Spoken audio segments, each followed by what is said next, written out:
So in this video, we're going to look at the composition of an economy, primary, secondary, tertiary sectors, and then we're looking at the patterns of trade depending on the level of development in an economy. So employment composition in different economic sectors. As a country develops, an economy moves from primary to tertiary sector, offering more valuable goods and services. So the first thing you have to understand is that most economies that have low development are economies in the primary sector, and economies in the primary sector have industries involved in farming and extracting natural resources. This covers agriculture and extractive industries such as oil extraction, gold mining, and coal mining. And so a lot of the time, these countries have depletable resources, and richer countries can use this information and take advantage of low development countries, right? So foreign direct investment happens, but if we're investing in a country with a gold mine, for example, once the gold is gone, the company leaves, and the country and its citizens are essentially left with an empty mine. The secondary sector has industries that manufacture products. And so this includes all manufacturing industries and the construction industry. And so anytime we're making a camera, or we're making a cup, or we're building a building, that's a part of the secondary sector. The tertiary sector has industries that produce services, and this covers all service industries such as banking, education, healthcare, tourism, consulting, right? So any service related thing is a part of the tertiary sector.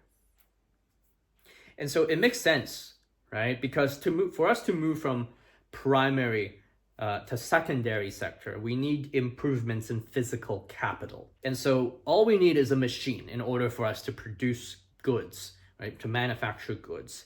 And in order for us to move from the secondary sector to the tertiary sector, or the primary sector to the tertiary sector, we need improvements in human capital. And that's a lot harder to do, because with the first example of moving from primary to secondary, all we need is new machines, right? Foreign direct investment, yeah?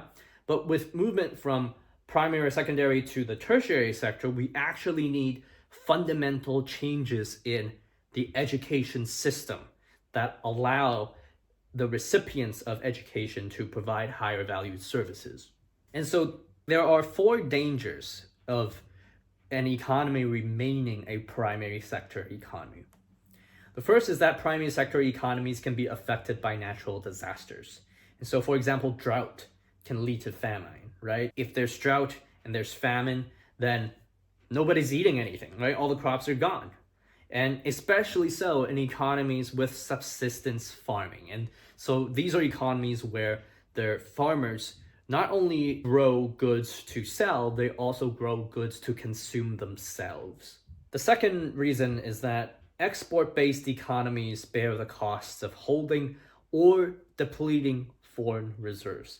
If we're an export-based economy, we want to keep our exchange rates low. And in order to do so, we have to hold foreign reserves that we use to devalue our exchange rate, to make our exports more favorable in the eyes of foreign countries. Number 3, export-based economies bear the costs of depletion of resources. So this goes back to the example of mines, right? Oil fields, right? So once all of that is gone and leaves the country, how else can the country provide economic value? It's very difficult. It can't, right? So an economy has to go from primary sector to secondary sector to tertiary sector if it wants to grow sustainably and diversify its economy. And so some economies, like the Dominican Republic or Sri Lanka, have moved from primary to tertiary sector economies due to increased tourism. But they remain undiversified. In other words, tourism makes up a large part, maybe 30-40% of those economies. And so if we look at what happened during COVID, those countries suffered a lot because they depended so much on tourism as a source of income. And so let's look at the composition of employment in different countries. In countries with high human development indexes like Australia, you'll notice that only 4% of people are employed in agriculture, whereas 21% are in manufacturing, 75% are involved in services. And this is the trend that we see with all advanced economies. Whereas for countries with low human development indexes, we have Niger, right?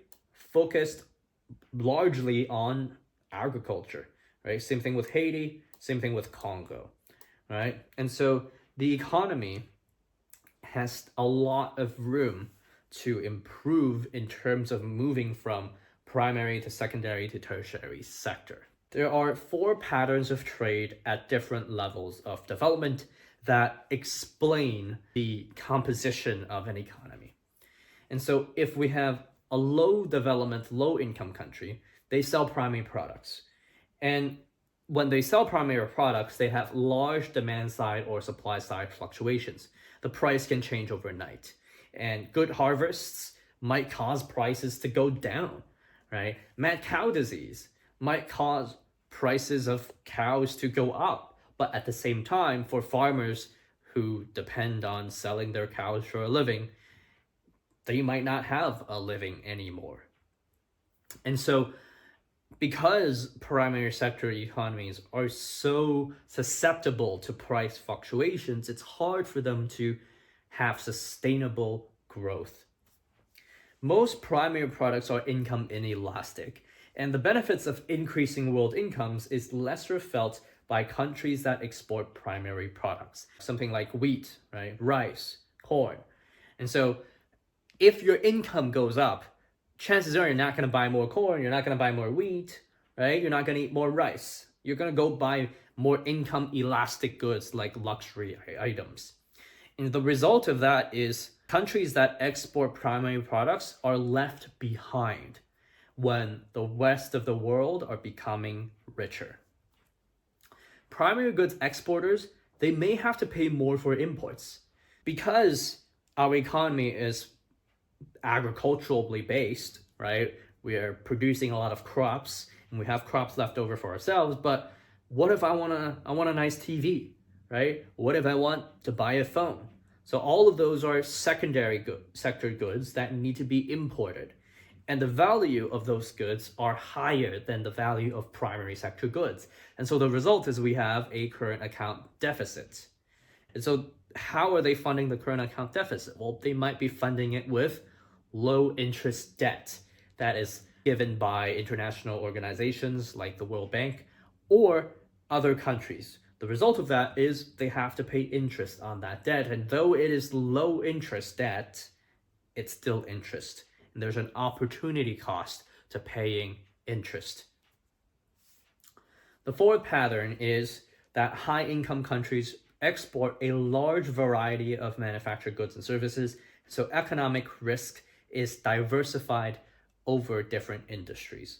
And so this is a benefit that high income countries get to enjoy, but low income countries, again, have such a focus on the amount of goods that they export and the type of goods that they export that they're largely dependent on 1 or 2 or 3 industries. And so you can also use this information in your evaluation and your essays to tie back to terms of trade, tying back to balance of payments, tying it back to exchange rates and protectionism in your essays.